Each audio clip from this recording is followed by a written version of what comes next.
Assalamualaikum warahmatullahi wabarakatuh. Sebelum kita mulai pembelajaran pada kesempatan kali ini, marilah kita baca basmalah terlebih dahulu. Bismillahirrahmanirrahim. Silakan kalian juga baca basmalah, kemudian dilanjutkan dengan doa sebelum belajar agar semua kegiatan kita bisa diberkahi oleh Allah serta dilancarkan. Silakan. Kemudian bagaimana kabar kalian? Semuanya sehat? Oke, saya harap semuanya dalam keadaan sehat walafiat dan siap untuk belajar IPS ya. Sudah siap ya untuk belajar ya? Pada pertemuan sebelum PTS gitu ya, kita sudah banyak belajar tentang materi ekonomi. Yang terakhir itu adalah tentang materi redistribusi pendapatan. Nah, setelah PTS ini, materi pertama yang akan kita bahas, kita pelajari adalah tentang kedatangan bangsa barat di Indonesia. Jadi ada materi tujuan pembelajaran gitu yang akan kita pelajari. Itu ada dua anak-anak. Yang pertama adalah peserta didik dapat menganalisis latar belakang kedatangan bangsa barat di Indonesia dengan benar. Kemudian yang kedua itu adalah peserta didik dapat menganalisis bangsa-bangsa barat yang datang ke Indonesia gitu ya, dengan tepat juga tentunya. Kemudian ruang lingkup yang akan kita bahas pada pertemuan kali ini itu adalah yang pertama adalah kita akan belajar tentang apa sih yang melandasi atau yang melatar belakangi bangsa barat datang ke Indonesia gitu ya. Kemudian yang kedua kita akan bahas adalah tentang ada beberapa bangsa gitu ya, bangsa barat lebih tepatnya yang datang ke Indonesia, bagaimana awal mula mereka, kemudian siapa pemimpinnya dan lain-lain. Itulah yang akan kita bahas pada hari ini. Bagaimana? Sudah siap ya? Kita lanjut materi. Sejak dahulu Indonesia itu sudah menjadi primadona bagi bangsa asing.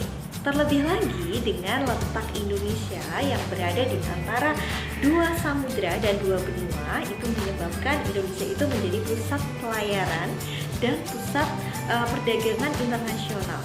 Banyak bangsa asing yang datang ke Indonesia baik untuk hanya sekedar singgah ataupun berdagang dengan bangsa Indonesia. Di sisi lain, kekayaan alam yang dimiliki oleh Indonesia gitu ya, salah satunya adalah rempah-rempah. Itulah yang menjadi daya tarik tersendiri bagi bangsa asing untuk datang ke Indonesia. Kemudian bangsa barat banyak yang datang ke Indonesia. Awalnya mereka itu ingin berdagang dengan Indonesia. Berdagang apa? Berdagang rempah-rempah gitu ya.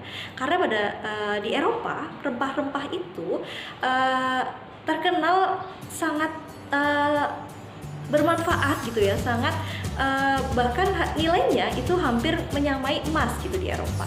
Nah, hal inilah kemudian bangsa barat itu datang banyak ke Indonesia. Awalnya mereka hanya untuk berdagang gitu. Kemudian tujuan ini kemudian pupus gitu karena berubah menjadi niat yang lebih buruk gitu ya. Mereka mungkin berniat untuk menguasai rempah-rempah di Indonesia. Tadinya mereka berdagang, kemudian mereka ingin menjajah, mereka ingin mendapatkan rempah-rempah secara cuma-cuma kayak gitu demi keuntungan mereka. Kemudian inilah yang menjadi titik awal terjadinya kesengsaraan dan penderitaan rakyat Indonesia akibat adanya penjajahan. Kemudian kita masuk ke materi. Awal mula atau latar belakang datangnya bangsa barat ke Indonesia yang akan kita bahas itu ada 4. Yang pertama itu adanya perkembangan ilmu pengetahuan dan teknologi di barat tentunya. Nah, pada masa Renaissance atau bangkitnya pengaruh seni dan budaya Yunani dan Romawi kuno di Eropa, iptek itu berkembang sangat pesat anak-anak. Banyak teori, kemudian banyak penemuan-penemuan baru. Nah, salah satu teori yang muncul pada masa itu adalah teori heliosentris yang dikemukakan oleh Kopernikus. Teori ini menyatakan bahwa bumi dan planet-planet itu mengelilingi matahari. Kemudian bumi itu tidak datar, melainkan bulat. Ini adalah teori heliosentris yang dikemukakan oleh Kopernikus gitu. Kemudian akhirnya banyak dilakukan pelayaran untuk membuktikan teori ini kayak gitu. Itu latar belakang yang pertama. Kemudian latar belakang yang kedua adalah adanya revolusi industri di Eropa gitu ya. Revolusi industri itu memunculkan banyak sekali penemuan-penemuan baru. Salah satunya adalah penemuan mesin uap untuk kapal. Nah, dengan ditemukannya mesin uap untuk kapal inilah kemudian memudahkan bangsa Eropa untuk melakukan perjalanan pelayaran kapal sampai ke beberapa penjuru dunia gitu ya. Banyak sekali pelayaran pada saat itu. Kemudian latar belakang yang ketiga adalah Konstantinopel atau yang sekarang bernama kota Istanbul di Turki itu jatuh ke tangan Kekaisaran Turki Utsmani. Nah, pada tahun 1453, Kekaisaran Turki Utsmani di bawah pimpinan Sultan Muhammad II itu berhasil merebut Konstantinopel dari tangan Kekaisaran Romawi. Kemudian Sultan Muhammad II ini menutup jalur perdagangan rempah-rempah. Awalnya bangsa Barat berdagang dengan bangsa di Laut Tengah gitu ya. Kemudian dengan jatuhnya Konstantinopel ke tangan Turki Utsmani ini, kemudian ditutuplah jalur perdagangan itu. Nah, kemudian hal ini menyebabkan para pedagang Eropa itu kesulitan untuk mendapatkan pasokan rempah-rempah. Kemudian para pedagang Eropa mencari jalur perdagangan di luar jalur kawasan Laut Tengah ini untuk mencari rempah-rempah hingga akhirnya sampailah mereka ke Indonesia. Kemudian latar belakang yang keempat itu adalah adanya motivasi 3G, yaitu Gold, Glory, dan Gospel. Nah, bangsa Barat yang awalnya itu datang ke Indonesia gitu ya untuk berdagang rempah-rempah, kemudian mereka itu ternyata memiliki misi lain, memiliki tujuan lain, yang yaitu ada Gold, Gospel, dan Glory. Gold itu bermakna kekayaan. Jadi bangsa Barat itu menginginkan kekayaan melalui penjelajahan samudra yang mereka lakukan. Kemudian bangsa Barat juga ingin mendapatkan glory. Glory itu kejayaan atau kemenangan. Kemudian tujuan lainnya yaitu ingin menyebarkan agama Nasrani di Asia, atau istilahnya adalah gospel. Gold itu kekayaan, glory itu kejayaan, dan gospel itu adalah penyebaran agama Nasrani. Begitu ya, ada 4 latar belakang, diingat-ingat. Kemudian ini ada 2 evaluasi yang harus kalian kerjakan ya. Sebenarnya nanti ada 3, tapi nanti untuk tugas yang ketiga itu ada pada sesi selanjutnya gitu ya. Tugas yang pertama gitu ya, itu gini, ada beberapa latar belakang bangsa Barat datang ke Indonesia gitu ya. Ada 4 tadi. Salah satunya adalah motivasi 3G gitu. Jelaskan yang dimaksud dengan motivasi 3G bangsa Barat.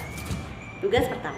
Kemudian tugas yang kedua adalah jelaskan bagaimana keterkaitan jatuhnya kota Konstantinopel ke tangan Turki Utsmani dengan datangnya bangsa Barat ke Indonesia.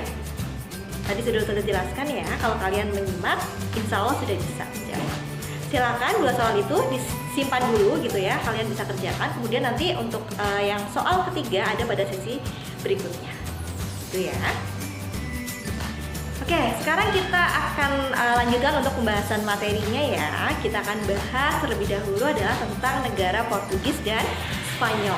Jadi, negara Portugis dan Spanyol itu terkenal dengan atau terkenal sebagai negara yang paling maju di antara negara Eropa lainnya gitu ya. Kenapa demikian gitu ya, mereka dikatakan bangsa yang paling maju? Karena bangsa ini memiliki armada pelayaran yang kuat. Mereka memiliki perlengkapan kapal yang mutakhir, yang canggih pada masanya. Kemudian mereka juga memiliki sistem navigasi yang canggih gitu.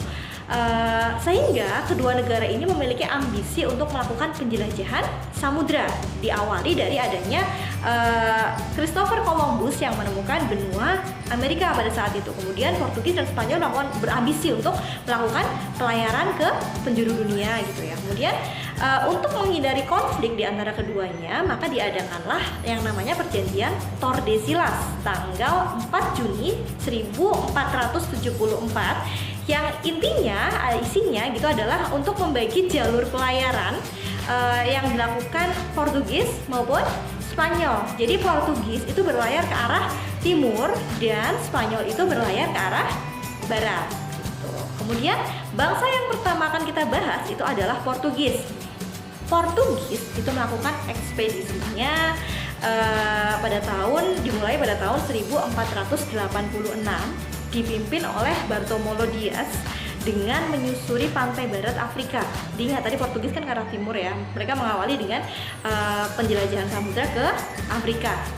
Tujuan sebenarnya itu adalah ke India, namun gagal gitu ya. Kemudian Alfonso di Albuquerque itu berhasil mencapai Malaka pada tahun 1511. Kemudian Portugis berhasil menguasai Malaka dan Myanmar.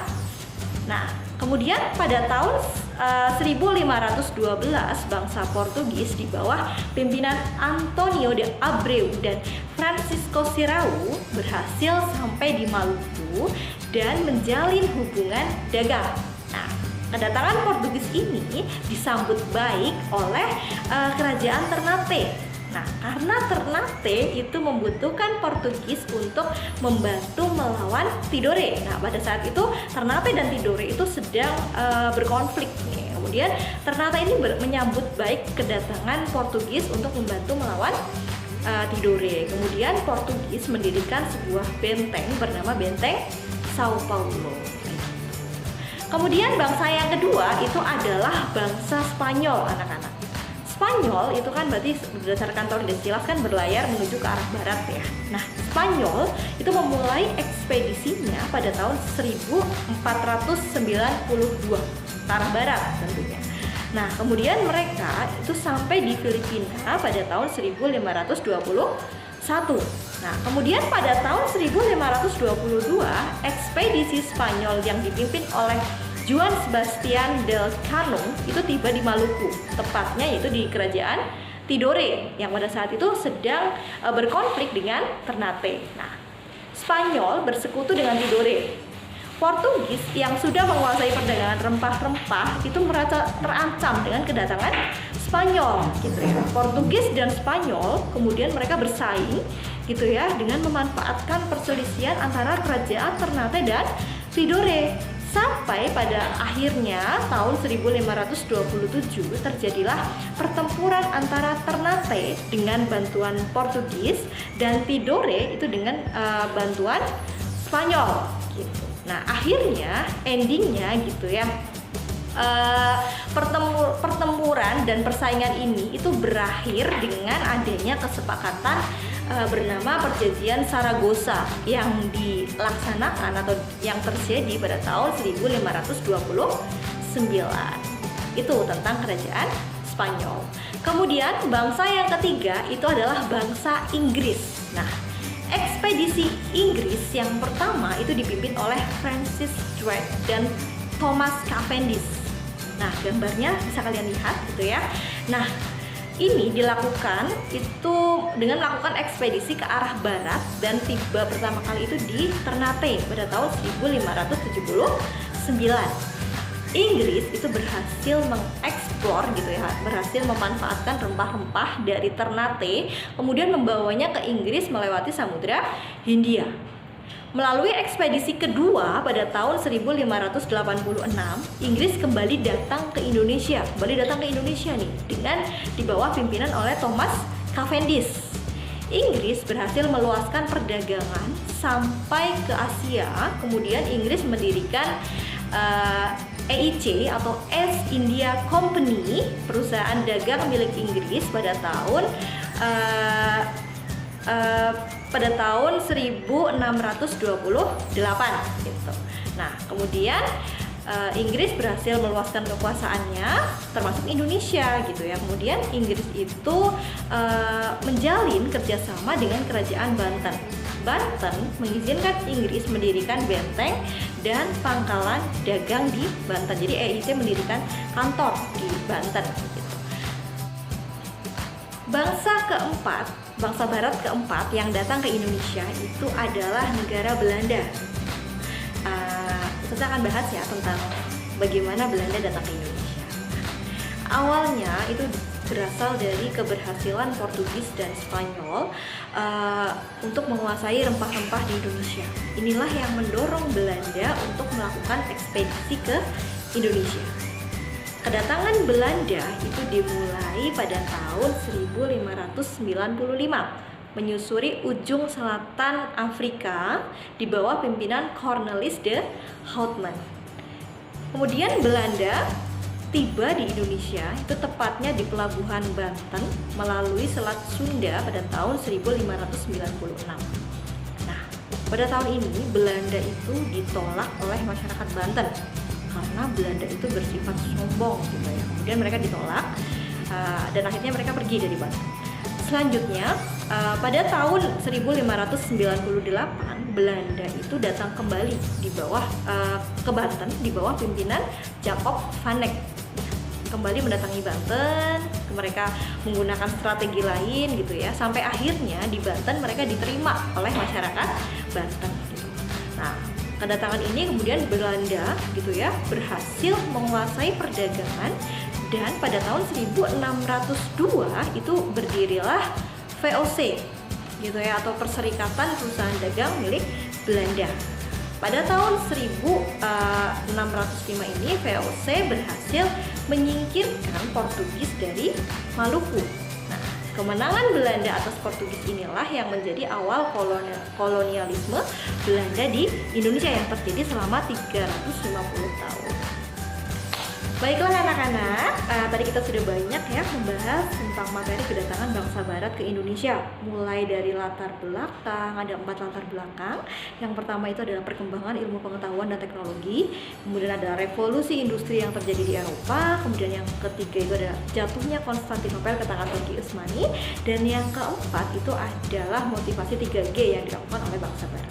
Kemudian kita juga sudah membahas 4 bangsa barat yang datang ke Indonesia. Ada Portugis, Spanyol, Inggris, dan Belanda. Nah, kemudian untuk memperdalam pemahaman kalian tentang kedatangan bangsa barat ke Indonesia, Ustazah ada soal evaluasi nih.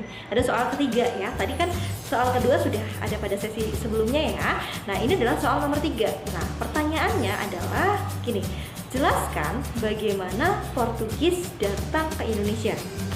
Jelaskan bagaimana Portugis datang ke Indonesia. Kalian jelaskan lengkap ya, mulai dari tahun kedatangan, siapa pemimpinnya, dan lain-lain. Kalian bahas lengkap. Sudah ya, Ustazah sudah sampaikan materinya. Ustazah juga sudah memberikan evaluasi. Kemudian Ustazah punya pesan nih buat kalian.